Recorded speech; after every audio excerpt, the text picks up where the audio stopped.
I get asked all the time how to store tomatoes, and we've never done a video on talking about both cherry tomatoes and large garden tomatoes at the same time. So if you're just meeting me, my name is Amy Cross, and this is the Cross Legacy, where I teach you how to save money on groceries. I am a best-selling author of the Zero Waste Produce Guide, and I even had a TED Talk teaching about my produce tips. We've had so many requests for this video, and I've been pushing it off months because I don't buy whole tomatoes during the winter time. So I made sure that I picked this one up at the farmer's market. It is beautiful because it's in season. I grow my own tomatoes here, but we normally don't get to harvest those until around August. And I do so many things with fresh tomatoes, like making my own barbecue sauce and ketchup.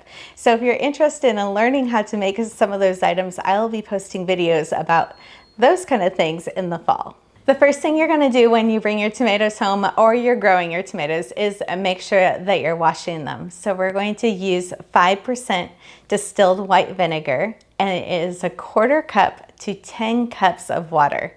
And you want to set a timer and make sure that they soak for 2 minutes.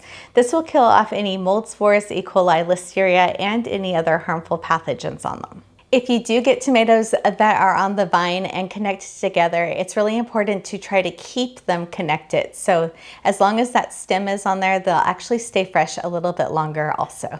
You want to lay these out on a towel till they're completely dry, and then you're going to store them away. But they get stored 2 different ways.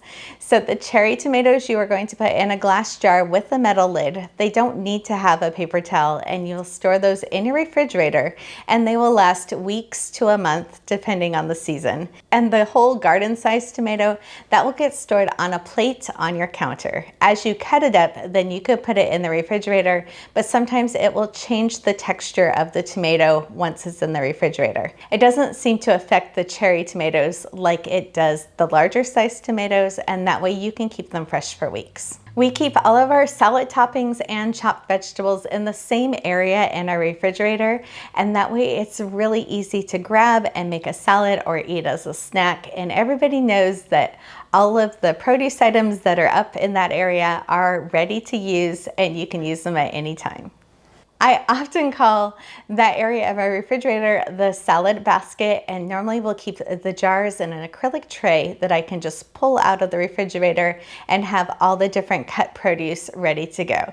So the tomatoes I normally leave whole, but other items like cucumbers or peppers are prepped and ready to go in the refrigerator.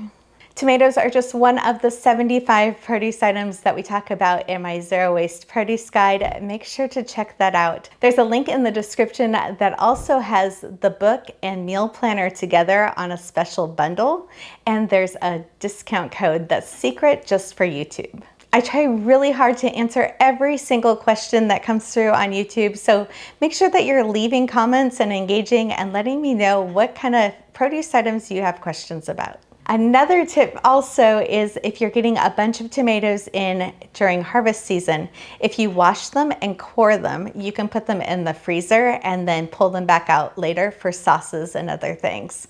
And we also have some canning diced tomato videos on YouTube already if you're wanting to learn how to home preserve your items. And then in the fall, we'll be making the ketchup and barbecue videos.